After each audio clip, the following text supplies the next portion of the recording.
일어나라 빛을 발하라 이는 내 빛이 이를 얻고 여호와의 영광이 내 위에 임하였음이니라.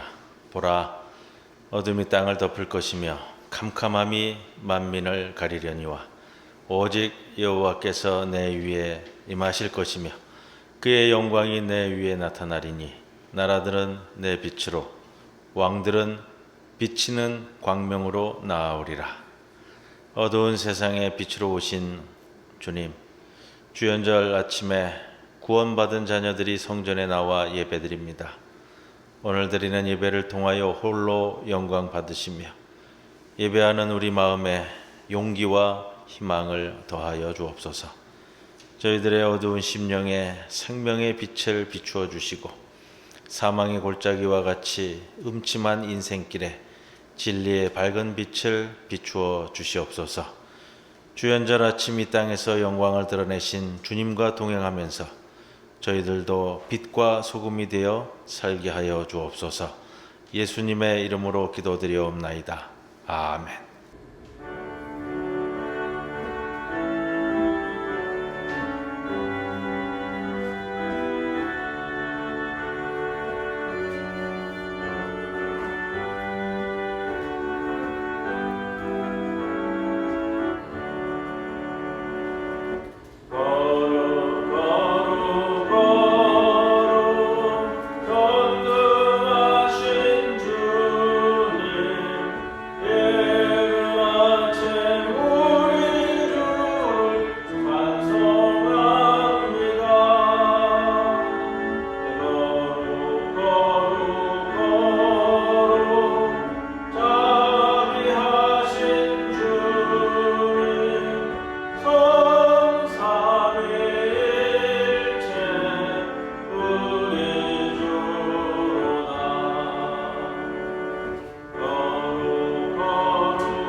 내 의의 하나님이여 내가 부를 때에 응답하소서.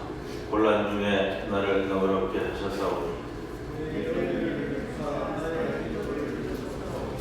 인생들아 어느 때까지 나의 영광을 바꾸어 욕되게 하며 여호와께서 저기를 위하여 경건한 자를 택하신 줄 너희가 알지어다. 너희는 떨며 범죄하지 말지어다. 자리에 누워 신중에 말하고 잠잠할지어다. 여러 사람의 말이 우리에게 선을 보일 자 무뇨하오니 주께서 내 마음에 두신 기쁨은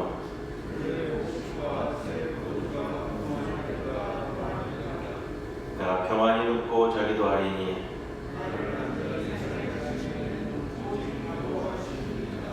아멘.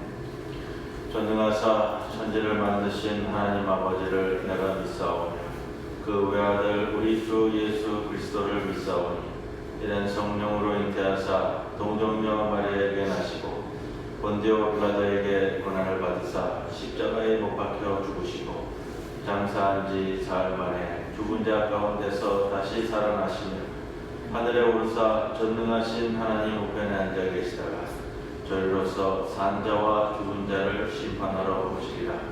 성령을 믿사오니 거룩한 공회와 성도가 서로 교통하는 것과 죄를 사하여 주시는 것과 몸이 다시 사는 것과 영원히 사는 것을 믿사오니 아멘.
감사하고 고마우신 하나님 아버지, 오늘 주연절 첫째 주일을 맞이하여 가정에서 비대면 예배로 드리게 하심을 감사드리며 머리 숙이오니 함께하여 주옵소서. 지난 날을 돌아볼 때 말로는 주님을 따른다고 하면서도 주님의 일을 온전히 이루지 못했음을 고백하오니 2021년 올해에는 주님께서 주신 사명을 온전히 감당하며 주님 주시는 생명수 같은 말씀으로 거듭나는 한 해가 되게 하여 주시기를 간절히 빌고 원합니다. 부족하지만 매일매일 주님의 뜨거운 사랑과 은총을 받았사오니 사회 경제적인 이유와 날씨로 몸과 마음이 추운 이들에게 주님의 사랑을 나눌 수 있는 저희들이 되게 하여 주옵소서. 주님, 끝을 예견할 수 없이 계속되는 코로나 질병으로 온 세계가 혼돈에 쌓여 있습니다.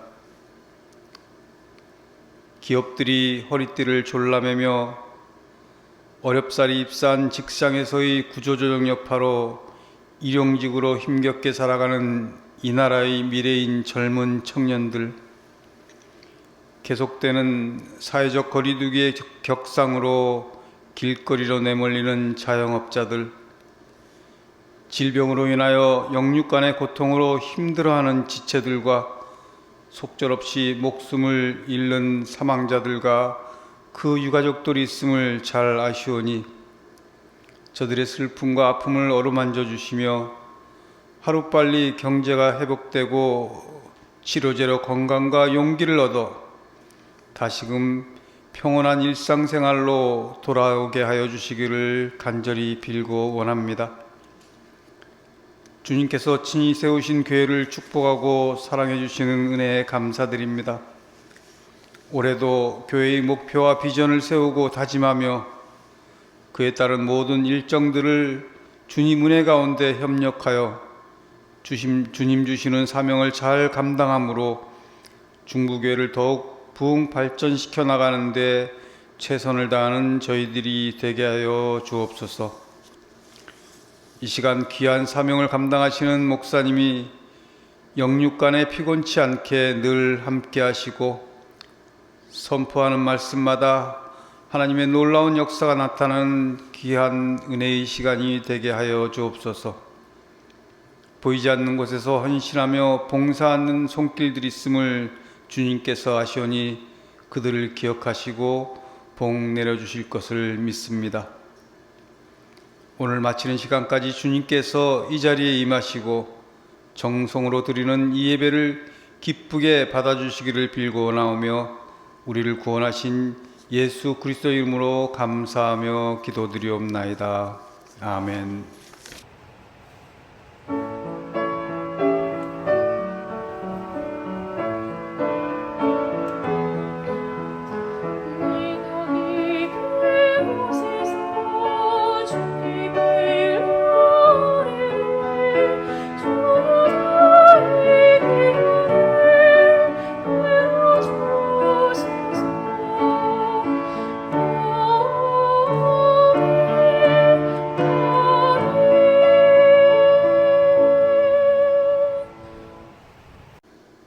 오늘의 시편 29편 10절에서 11절 말씀입니다.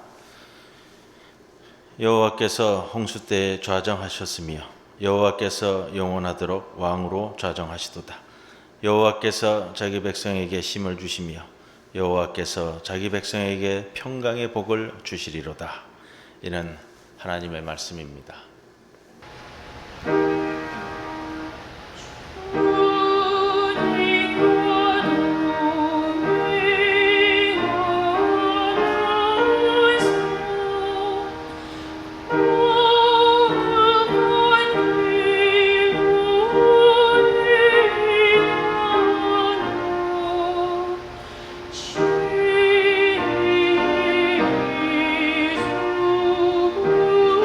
주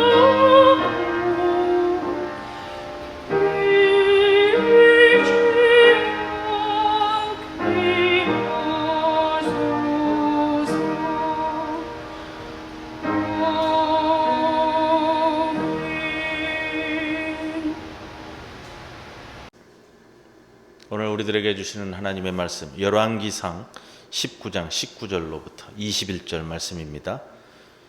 엘리야가 거기서 떠나 사밧의 아들 엘리사를 만나니 그가 12 겨리소를 앞세우고 밭을 가는데 자기는 12째 겨리소와 함께 있더라. 엘리야가 그리로 건너가서 겉옷을 그의 위에 던졌더니 그가 소를 버리고 엘리야에게로 달려가서 이르되 청하건대 나를 내 부모와 입맞추게 하소서. 그리한 후에 내가 당신을 따르리이다.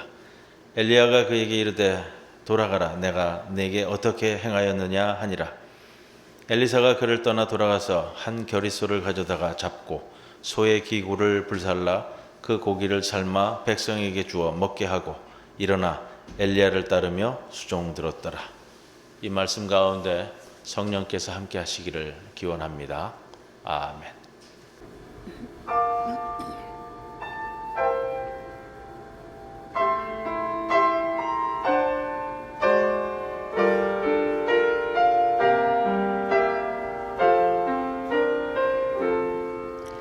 내가 지금까지 지내온 것은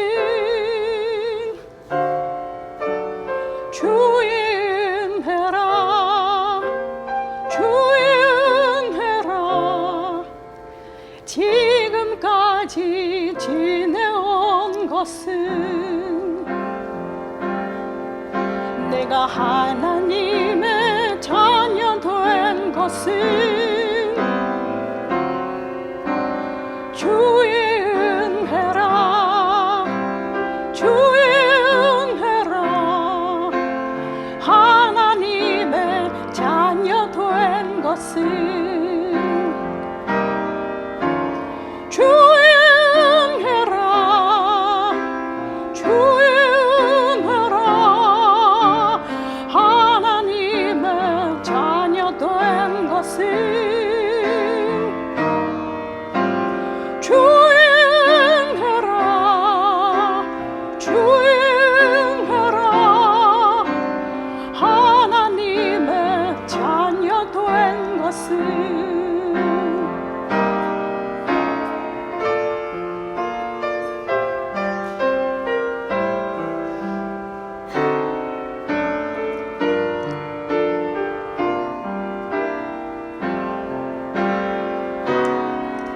내가 이 자리에 서 있는 것은 주의 은혜라, 주의 은혜라. 이 자리에 서 있는 것은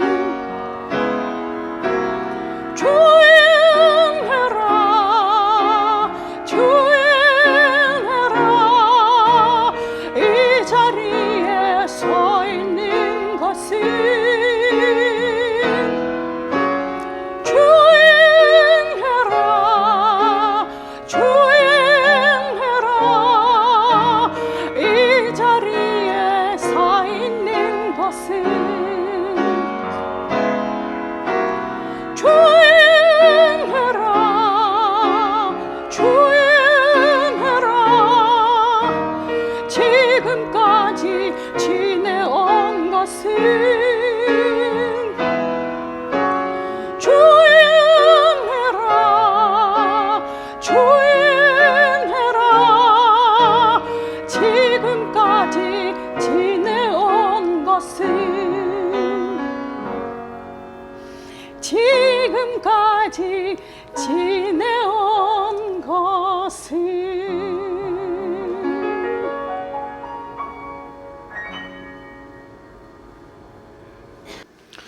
오늘부터 주연절 첫째 주일 시작이 됩니다. 주연절은 성탄절기를 마치고 주님 이 땅에 오심을 통해 이제 하나님의 뜻을 받드는 예수님을 통해 이 세상에 펼쳐 보이는 절기입니다. 사순절기 전까지 주연절 절기가 시작이 됩니다. 앞에 있는 스톨 색깔도 바뀌었죠? 녹색으로 바뀌었고요.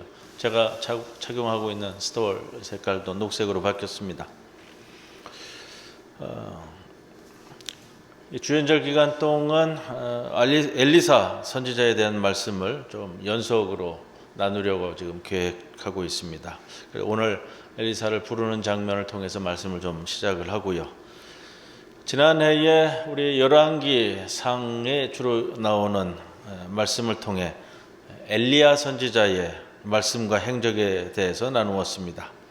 열왕기상 17장에 등장해서 열왕기 하 2장에 이제 회오리 바람을 통해서 승천했는데, 엘리야의 활동을 되짚어 보면요, 가뭄을 선포하고 등장을 합니다. 기억나시죠? 이제 좀 이게 우리 엘리사에 대한 말씀을 나누기 위해서는 엘리야 선지자의 활동에 대해서 조금 기억을 더듬어서 소환해내야 됩니다. 그럼 되짚어 보면 그런 내용이에요. 가뭄을 선포하고 등장해서요, 아합 왕 때에 사르밧 과부의 가루와 기름이 떨어지지 않게 하는 사건, 기억나시죠? 예. 사르밧 지역은 바알 종교의 본거지다, 이런 말씀도 드렸고요.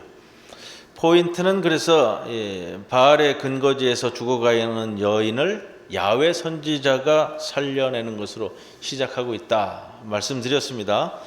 또 그걸 통해서 이 사르밧 과부, 바알 신앙의 여인이 여호와의 말씀이 진실하다는 신앙 고백을 이끌어내는 사건으로 시작을 했고요. 바알 선지자와 또 갈멜산에서 한판 붙는 사건, 호렙산으로 피신해서 세미한 하나님의 음성을 통해 회복하고, 또 나봇의 포도원 사건을 징계하고, 이런 내용들을 우리가 함께 말씀을 나누었는데, 엘리야의 활동은 그렇습니다. 주로 바알과 그 선지자들을 제거하고, 또 아합 왕과 이세벨에 대적하는 활동들, 그리고 그 왕조를 좀 무너뜨리는 역사, 사역, 종합해서 말씀을 드리면 이런 거예요. 엘리야의 사역은 주로 이스라엘 땅에서 바른 신앙을 설립하는 사역을 하였다. 그러다 보니까 바알과 대적하는 장면이 주로 나오고요, 아합 왕과 이세벨과 대적하는 내용이 주를 이루는 겁니다. 큰 틀은 이스라엘에서 야훼 하나님에 대한 바른 신앙 정립, 이것이 엘리야 선지자 사역의 가장 큰 틀입니다. 그 틀을 보여준 이후에는, 그 이후의 사건들은 이제 엘리사를 통해서 사역을 이어가게 됩니다. 근데 엘리사 때 와가지고서는 사역의 내용이 변해요. 그 내용이, 사역 내용이 바뀌는데, 엘리사는 엘리야의 후계자잖아요. 활동을 언제 시작하냐면, 등장은 오늘 본문에 있어요. 19장, 열왕기상 19장에 후계자로 낙점받아서 21절 마지막 절에 가보시면 엘리야를 따르며 수종 들었더라, 이렇게 이제 마무리가 짓고요. 이 수종 들었다라는 것은 여호수아가 이 모세를 수종 드는 장면과 같습니다. 같은 단어를 사용을 하고 있고요. 19장에 이렇게 등장한 엘리사가 20장, 21장, 22장을 보내고 열왕기하 2장에 가서 엘리야가 회오리 바람을 통해 승천할 때까지는 엘리야의 수종자로 존속을 했던 것으로 보여집니다. 그리고 이제 2장 이후에, 승천 이후에 엘리사의 사역이 시작되는데, 그동안 눈여겨봐왔을 거예요. 오늘 좀 우리가 포인트를 잡고 봐야 할 내용도 이런 것인데, 엘리사의 사역의 내용과 방향이 엘리야와는 좀 다르다고요. 독특하게 선지자 엘리야가 후계자인 엘리사를 세우는 것도 좀 독특하게 등장을 하고요. 그 후계자 세우는 것도 하나님이 직접 말씀하신다고요. 그렇다면 하나님께서 엘리야에 이어 엘리사를 통해 이루고자 하는 뜻이 계시다라는 것을 알 수 있습니다. 오늘은 조금 총론적인 이야기를 말씀을 드리는데, 엘리야가 올라간 후에 엘리사의 단독적인 사역의 내용이 이러한 거예요. 첫 사역이 뭐냐 하면 열왕기하 2장, 3장, 4장 이어지는데, 첫 사역이 물이 좋지 못해서 토산이 익지 못하는 성읍에 들어갔다가 소금을 풀어 열매 맺는 성읍으로 탈바꿈시켜요. 그리고 모압과 전쟁 중에 이스라엘 군에게 이 물을 구할 수 없을 때에 생명수를 공급하는 엘리사로 등장을 해요. 또 가난한 선지자 과부에게 기름을 공급하는 엘리사, 수넴 여인의 아들을 살리는 엘리사, 선지자 생도들에게 생명의 양식을 공급하는 엘리사, 그리고 우리가 잘 기억할 수 있는 나아만 장군의 문둥병을 고쳐주는 이야기, 그리고 작업 나갔다가 도끼가 물에 빠졌는데 그 도끼가 귀하잖아요. 엘리사가 도끼를 물에 떠오르게 해서 도끼를 되찾는 이야기, 아람 군대에 의해서 도단성이 포위되었을 때에 불말불수레를 보여줘서 구출하는 엘리사, 이런 내용들이라고 쭉 이어지다가 이제 마지막에는 무엇으로 마무리가 되냐면 엘리사가 죽었어요. 죽어서 묘실에 모셨는데 도적들이 이제 묘실에 모셔져 가지고 뼈밖에 남지 않은 엘리사 선지자의 이 뼈에 시신을 닿게 하자 회생하는 사건, 내용들이 그렇게 흘러간다고요. 엘리사의 사역이 엘리야의 사역과 구분되는 점들이 이런 거예요. 엘리사 사역의 주된 내용은 제가 말씀드린 것처럼 죽어가는 생명을 다시 일으키고 회생시키는 내용들을 주로 잡고 있어요. 물이 없을 때 물을, 기름이 떨어졌을 때 기름을, 수넴 여인의 아이들을 살리고 양식을 공급하고 나아만 장군을 문둥병을 치료해주고, 엘리야 선지자가 무너진 야훼 신앙을 새롭게 세우는 복음의 사역을 하였다면 엘리사는 엘리야의 사역을 이어받아서 새롭게 하는 게 아니에요. 새롭게 하는 게 아니라 그 바탕 위에서, 왜냐하면 엘리야를 모셨거든요. 그래서 다 보았어요. 다 익히 들었고 그 내용을 다 안다는 거예요. 그래서 엘리야 활동의 중간 부분에 엘리사가 발탁되고요. 그 내용을 다 아는 가운데 더 진일보한 사역을 이루어 나가는 겁니다. 하나님께서 선지자를 쓰실 때 오늘은 좀 독특한 모습들이 보이는 거예요. 이렇게. 그래서 이렇게 표현하더라고요. 엘리사는 엘리야가 세운 복음을 전파하는 사역을 하였다. 또 신약 성경을 빗대서는 이렇게 표현하더라고요.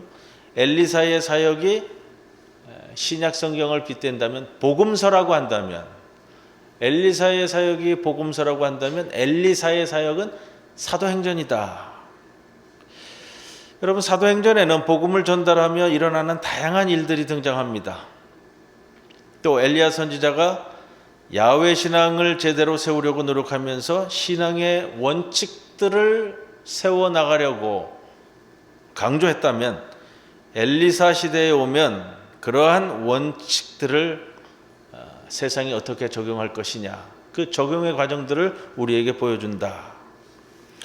성도 여러분, 이 말씀이 바로 이런 거예요. 원칙이 너무 고집스러우면 교조적이 되거나 교리 중심주의가 되어지는데, 엘리사 시대의 원칙의 이 정신을 안고 사회에 펼쳐내는 모습들, 유연성 있는 복음의 적용이다라는 거죠. 이 말씀을 통해서 우리가 기억해야 할 것은 이런 겁니다. 여러분, 오늘 이제 1월 둘째 주일 출발을 했는데 새해가 되었습니다. 우리의 신앙이 모든 면에 있어서 지난해와 같아서는 안 된다는 겁니다. 믿음의 진보, 신앙의 진보, 우리가 좀 더 성숙해져야 되겠다라는 말씀을 드리고 싶습니다. 올해가 지난해와 같지 않고 또 내년도 올해와 같지 않으려면 부단히 노력하며 살아내는 한 해가 되기를 바라고요. 엘리야 시대가 엘리사 시대로 넘어갔을 때 진일보되는 것처럼 여러분의 신앙도 진일보하기를 기원합니다. 오늘 본문이 엘리사가 소명을 받는 장면이에요. 이 장면부터가 좀 심상치 않다고요. 선지자들이 소명받는 기사를 보면은 좀 일반적인 모습을 보여요. 모세, 사무엘, 이사야, 예레미야, 에스겔, 거룩하신 하나님과 만남고 그 만남을 통해 말씀을 주고받아요. 때로는 옥신각신하기도 하고요. 받니 못 받니 이러다가 결국은 이제 소명을 받아들이는, 이게 이제 전형적인 모습인데, 하나님께서 엘리야에게 이 엘리사를 부르라고 하는 이 소명 기사는 좀 개성 있고 좀 독특해요. 그 독특함이 오늘 본문 말씀 바로 앞에 15절부터 시작이 되는데, 엘리야가 엘리사를 부를 때의 장면은 언제냐면은 이 호렙산에 들어갔다가 피신하였다가 하나님의 세미한 음성을 듣고 이제 다시 사명을 재차받는 그 말씀 중에 엘리사 부르는 건도 같이 끼어 있어요. 15절부터 시작을 하는데, 15절에 보면 하사엘에게 기름을 부어 아람 왕이 되게 하라. 16절에 보면 이제 예후를 왕으로 삼아라. 그리고 세 번째, 엘리사에게 기름을 부어 너를 대신하여 선지자가 되게 하라. 그런데 이런 거예요. 엘리야 선지자가 하나님으로부터 받은 이 세 가지 사명이잖아요. 근데 엘리야 선지자가 다메섹에 가서 아람 왕 세우는 일과 예후에게 기름 부어 이스라엘 왕이 되게 하는 일을 하지 않아요. 죽을 때까지 하지 않는다고요. 하는 일은 한 가지, 오직 엘리사를 부르는 일만 하고 있어요. 그러면 뭐 아람 왕 세우는 일과 이제 예후에게 기름 부어서 이스라엘 왕이 되게 하는 일을 누가 하죠? 엘리사가 한다고요. 엘리야가 안 해요. 엘리사가 해요. 그것도 훗날에 하게 되는데, 또한 엘리사에게 기름 부어 선지자 되게 하라 명하셨는데 엘리야가 엘리사에게 기름을 붓지 않아요. 어떻게 하냐면 엘리야는 단지 자신의 겉옷을 엘리사에게 던지는 장면, 오늘 본문에 나오잖아요. 이게 제자로 부르는 상징이긴 한데 기름 부으라고 했는데 기름을 붓지 않아요. 형식으로만 본다면 엘리야가 주님의 말씀에 순종하지 않는다는 거예요. 하라는데 세 가지 중에 하나만, 그것도 하라는 대로가 아니라 다른 모습으로 이루어간다. 우리가 이런 걸 생각해 볼 수 있어요. 하나님의 말씀을 받고 당대의 일을 이루지 않고 그의 후계자에게 이러한 것들을 넘겨도 좋을까? 이 좀 이제 퀘스천 되는 그런 질문들이 생기는 거예요.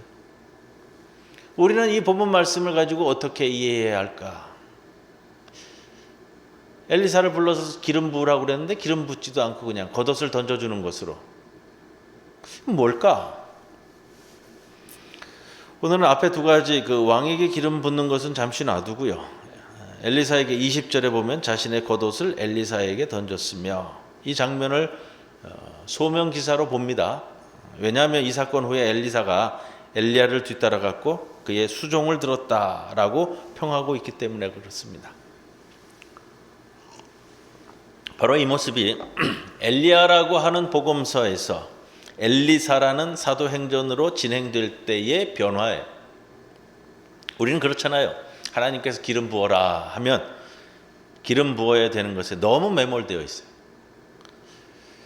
그래서 이런 장면을 보면 이건 소명기사가 아니야, 이건 기름 붓지 않았기 때문에 선지자가 된 게 아니야 라고 해버리게 되는 경우가 있단 말이에요. 여러분, 그런 신앙의 틀, 그런 신앙의 시각을 좀 벗어날 수 있으셔야 돼요. 그래서 제가 오늘 이 본문 말씀을 통해서 여러분들에게 말씀을 드리는 거고요. 그러나 이 사건이 뒤에 다시 다루어지는데 더 큰 뜻을 품는 사건으로 우리에게 메시지를 준다고요. 문자주의, 교조주의에 빠지면 참 곤란할 때가 있어요. 우리가 성경 말씀을 보시면서요, 여러분. 지난 주간 부산 강서구에 있는 모 교회에서 대면 예배를 계속 강행해 왔고, 논리는 이야기하는 것들은 그런 거예요. 예배는 생명이다, 종교의 자유다. 그렇게 얘기가 되면요, 근본을 다시 되짚어 봐야 되는, 그렇게 되돌아가는 상황이 돼버려요. 예배가 생명인데 이 예배가 생명을 살리는 사건이 아니라 생명을 죽이는 사건이 된다면 어떻게 할 것이냐, 답해야 돼요. 여기에 대해서 이웃을 죽이는 내 예배가 된다면 어떻게 할 것이냐, 여기에 답해야 된다고요. 예배가 생명이라고 예배드리다가 코로나 걸리면 그 지역사회에서 수포 전파자들로 그래서 성도들이 지목된다면 살리는 교회가 아니라 지역을 죽음으로 몰아넣는 교회가 된다면 예배가 생명이란 말이 성립할 수 있겠느냐. 그리고 다시 원론을 다시 다루어야 돼요. 정말로 예배를 생명으로 여기고 생명과 같은 예배를 드려왔느냐, 이렇게 되는 거예요. 아니면 너희들의 예배가 그동안 강복을 위한, 축복만을 위한 퍼포먼스로 이루어져 왔느냐, 이게 점검돼야 된다는 거예요. 이걸 점검하지 않고 그 말을 한다는 것은 좀 곤란해져요. 현재 한국 사회가 한국 교회를 바라보는 시각이 좋지 않잖아요. 이렇게까지 나빠질 때가 없는데 이게 회복 기미가 안 보이고 회복하려고 하는 마음이 없는 그런 상황. 우리 교단의 호남의 한 시골교회 목사님 말씀에 그런 말씀을 하더라고요. 참 충격적이었는데, 뭐 시골에서는 한동안 또 예배를 더 드렸잖아요. 권사님이 주일날 오시는데 성경을 까만 봉다리에다, 까만 그 비닐 봉다리에 넣고 오셨다는 거예요. 왜 그러시냐? 우리가 보통 시골에서도 뭐 권사님들이 오실 때 뭐 흔히 말하는 성경 가방, 신방 가방이라는 게 있잖아요. 다 아주 귀하게 여기는데 권사님들이 성경 찬송을 이 까만 봉다리에 넣어가지고 왔다는 거예요. 왜 그러시냐 그랬더니 교회 가는 거 알면 동네 사람들이 싫어한다는 거예요. 참 그 말을 못하겠다고 그러더라고요. 요즘 초등학교에서는 뭐 교회 다닌다고 하면은 뭐 애들 가운데 모처럼 본다 그래요. 좀 이런 상황이 돼 버렸어요.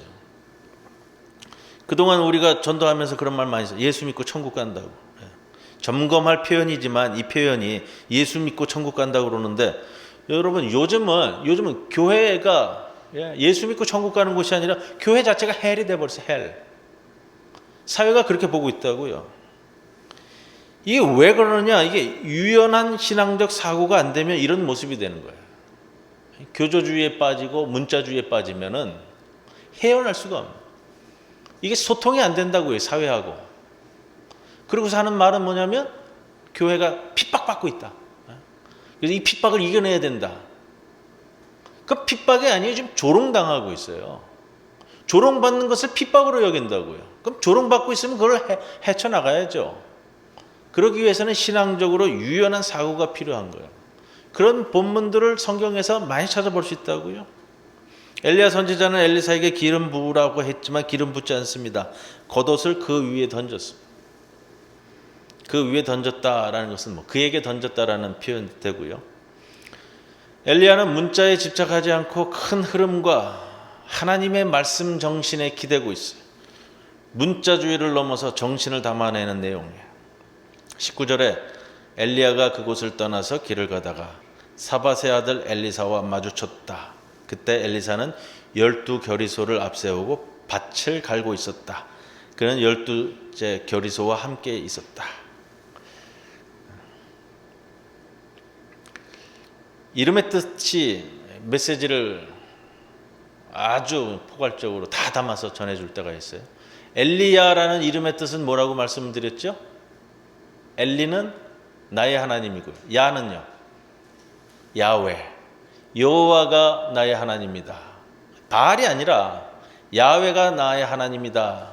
그래서 엘리야는 평생을 그 이름 그대로를 심어주기 위해서 살아왔어요. 바알이 아니라 여호와가 나의 하나님이다라는 것을 그의 삶을 통해서 다 보여주고 올라간 인물입니다. 엘리사는요, 엘리는 같잖아요. 나의 하나님. 사는요, 구원이라는 뜻이에요. 구원. 나의 하나님이 구원이시다. 나의 하나님이 구원이시다. 이게 이스라엘 백성에게 전부 다 일러주는 자기 이름을 통한 메시지예요. 그래서 구원의 사건을 그의 전생애를 통해서 사역으로 보여준다고요. 앞에서 뭐 열거해드렸습니다. 12겨리소를 앞세우고 밭을 갈고 있었다. 밭을 간다. 밭을 갈 수 있었어요. 왜냐? 가뭄이었는데 엘리야 선지자가 갈멜산 정상에서 바알 선지자와 한판 붙은 다음에 그 다음에 이제 비가 내렸죠. 이제 밭을 갈 때가 되었다라는 것을 상징적으로 보여주고요. 땅이 부드러워졌습니다. 비와 이슬을 다시 내려주셨기 때문에 그렇죠.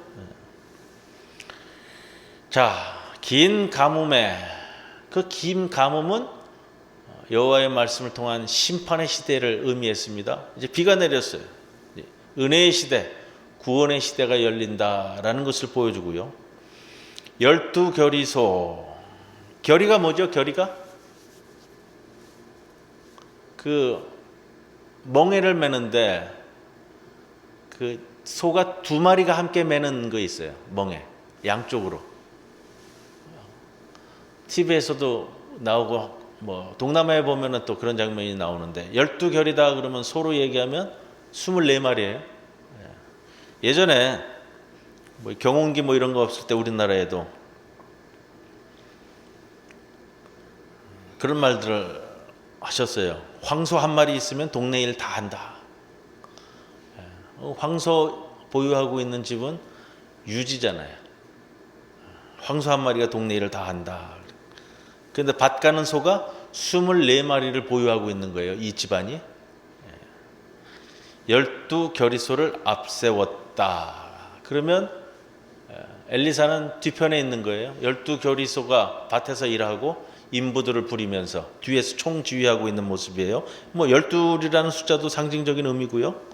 엘리사를 소개하는데 16절에 보면 아베무홀라 동네의 사밧의 아들이다 이렇게 나와요.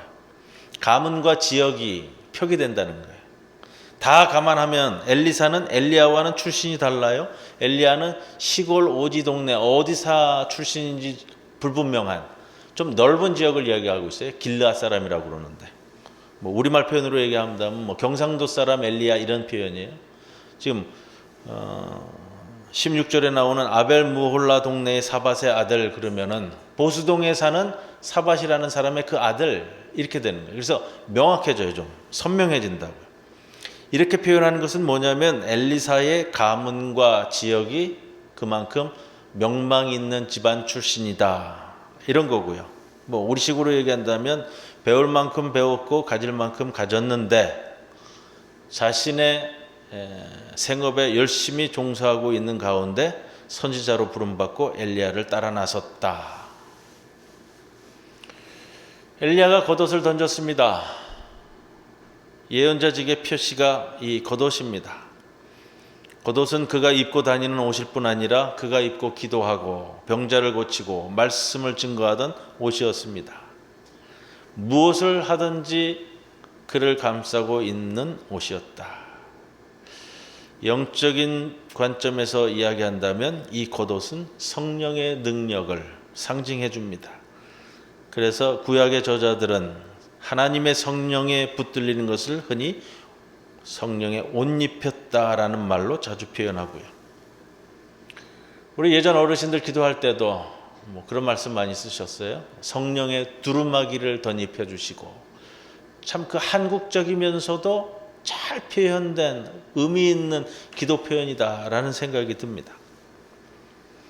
엘리사는 예언자의 직무를 시작하기 위해 엘리야처럼 성령으로 옷 입혀져야만 했습니다. 이후에 엘리야는 세상을 떠나면서 엘리사에게 자신의 겉옷을 엘리사에게 완전히 양도합니다.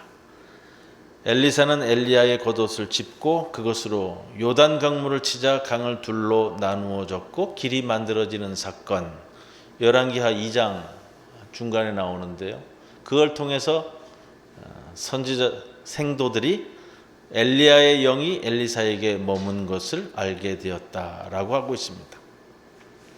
세상이 바뀌고 시대가 바뀌면 변화된 모습이 등장하는 거예요. 문자주의에 빠지면 꼭 기름 부어야만 하는 걸로만 인식하게 되는 거죠. 겉옷을 던지며 받고 하는 장면이 기름 부음과 다른 것 하나도 없고 오히려 더 큰 뜻을 품고 있습니다. 그 의미가 더 충만하다는 거예요. 오늘 그 말씀을 드리려고 해요. 우리가 성경을 보는 데 있어서 신앙생활을 영위하는 데 있어서 내 믿음을 키워가는 데 있어서 좀 유연성이 있으셔야 돼요.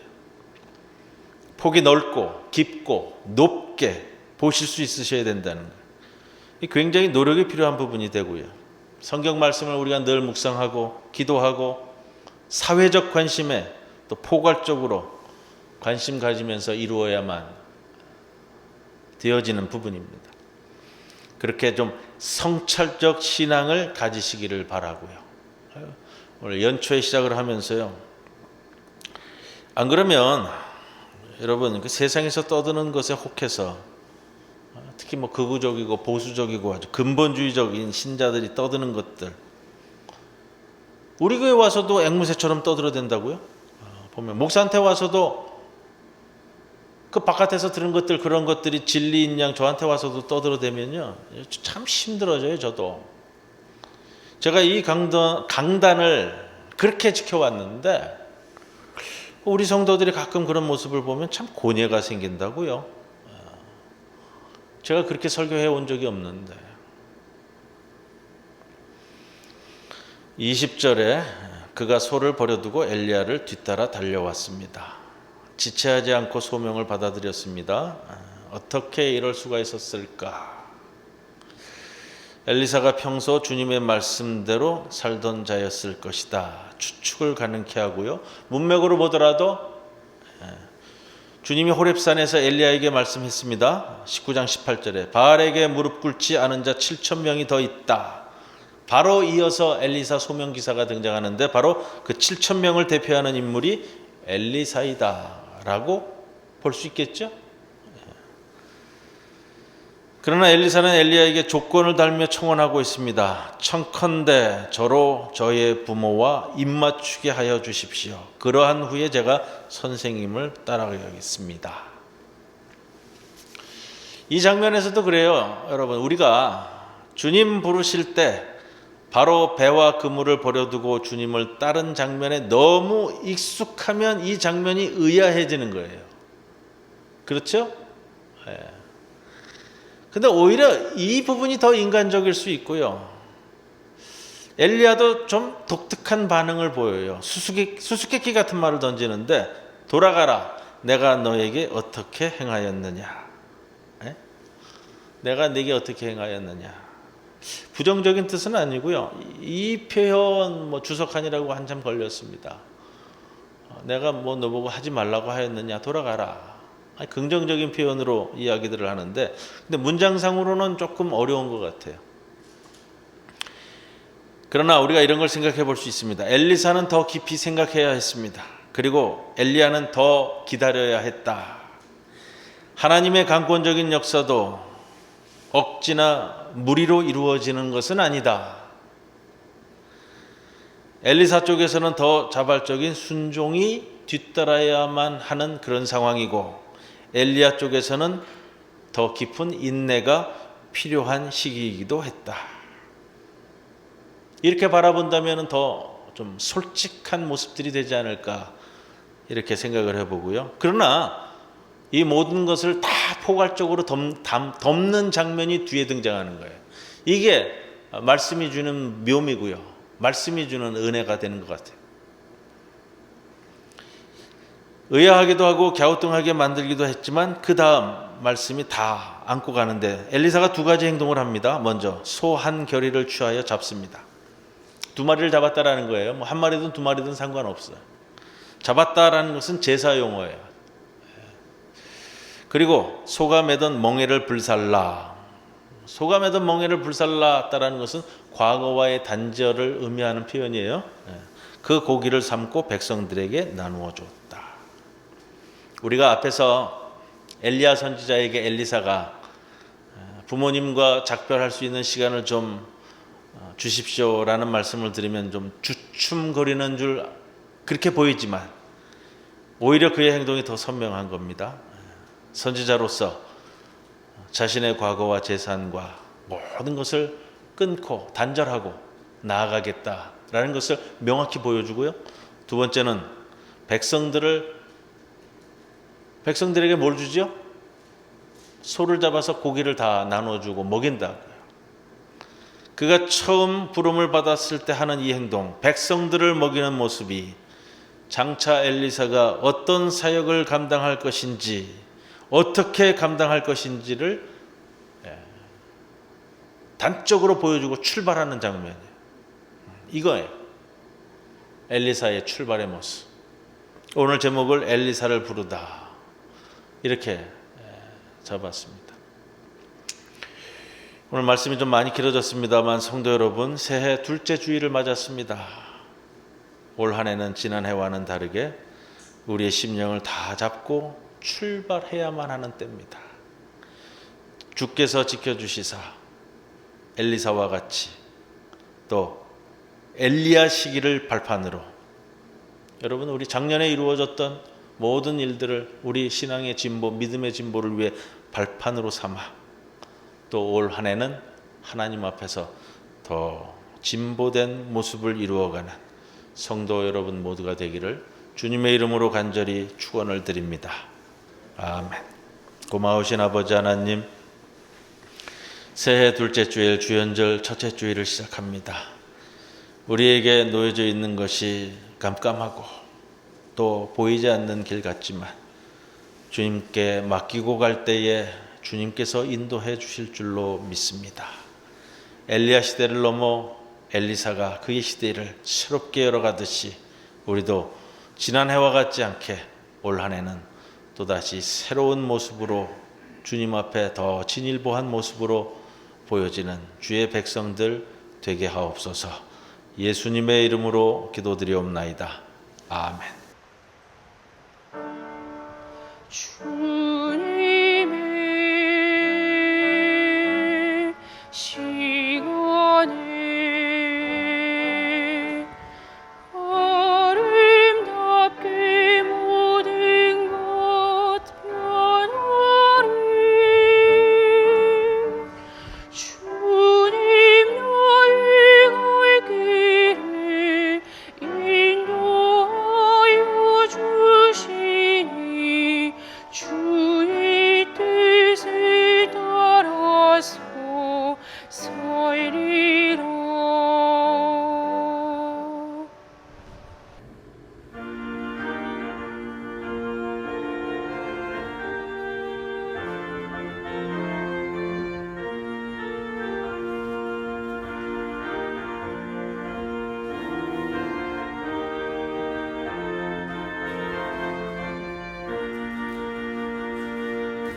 갈길을 밝히 보이시니 주 앞에 달리 나갑시다. 우리를 찾는 구주 예수 도도하시네. 죄악없은 우리 영혼을 기뻐 뛰며 주를 보겠네. 하늘에 계신 주 예수를 영원히 섬기리. 우리를 오라 하시는 말 기쁘게 듣고 순종하세. 구주를 믿기 싫지 말고 속속히 가가세. 죄악없은 우리 영혼을 기뻐 뛰며 주를 보겠네. 하늘에 계신 주 예수를 영원히 섬기리. 주 오늘 여기 계시오니 나와서 주의 말씀 듣세. 듣기로 하며 생각하니 참 들리시로다. 죄악없은 우리 영혼을 기뻐 뛰며 주를 보겠네. 하늘에 계신 주 예수를 영원히 섬기리. 봉헌 시간입니다. 주님 앞에 준비한 귀한 예물 드리도록 하겠습니다. 기도드립니다. 고마우신 아버지 하나님, 주의 은총에 늘 감사만 드리올 뿐입니다. 추운 날씨 가운데 있지만 건강하게 지켜주시고 오늘도 주의 앞에 불러 모아 주시사 예배드리게 하시는 은혜를 감사드립니다. 이 예배의 시간 신령과 진정으로 주님께 귀한 예물을 준비하여 올리옵니다. 기뻐 받아주시옵소서. 이 예물이 쓰여지는 곳마다 주의 영광이 드러나는 아름다운 모습을 바라볼 수 있도록 주님 함께 하옵소서. 11조로 바치옵니다. 그의 손길을 기억하여 주시사 그의 삶의 터전을 주님의 발판 위에 굳건히 세워주시옵소서. 감사 헌금으로 봉헌합니다. 감사의 제목들이 더 큰 감사의 제목으로 이어지도록 인도하옵소서. 한울 헌금으로, 장학 헌금으로, 추정 헌금으로 우리의 모든 기도 제목과 함께 담아드리는 이 예물을 기뻐 받아주옵소서. 예수님의 이름으로 기도드리옵나이다. 아멘. 평화의 인사 함께 나누겠습니다. 주님의 평안을 빕니다. 주님의 평안을 빕니다. 날이 많이 춥습니다. 우리 성도 여러분들 늘 강건하기를 기도합니다. 광고는 주보에 있습니다. 예배 안내는 우리가 대면 예배를 드릴 때는 광고를 좀 잘 해서 여러분들 나오실 수 있도록 그때 안내해 드리도록 하겠습니다. 그 외의 모든 것들은 교회 홈페이지를 통해서 또 안내 받으시면 되겠습니다. 혹 교회 문자를 못 받고 계시다는 분들이 계시더라고요. 연락 주시면 좀 조치를 하도록 하겠습니다. 살펴봤는데 교회 문자 못 받으시는 분들은 교회로 연락 주시면 되겠습니다. 올 한 해 또 이 한 주간도 주님의 은총 가운데 늘 강건하시기를 기원합니다. 제 53장 패회송 함께 드리겠습니다.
지금은 우리 주 예수 그리스도의 크신 은혜와 하나님 아버지의 극진하신 사랑과 성령님의 함께하심이 오늘 주연절 첫째 주일을 맞아 주님 앞에 새로운 마음, 새로운 심령으로 우리의 마음을 다잡고 이제 믿음의 진일보, 신앙의 진일보를 위해 세상 밖으로 나아가는 모든 성도들 위해 영원토록 함께하실 것을 간절히 축원하옵나이다.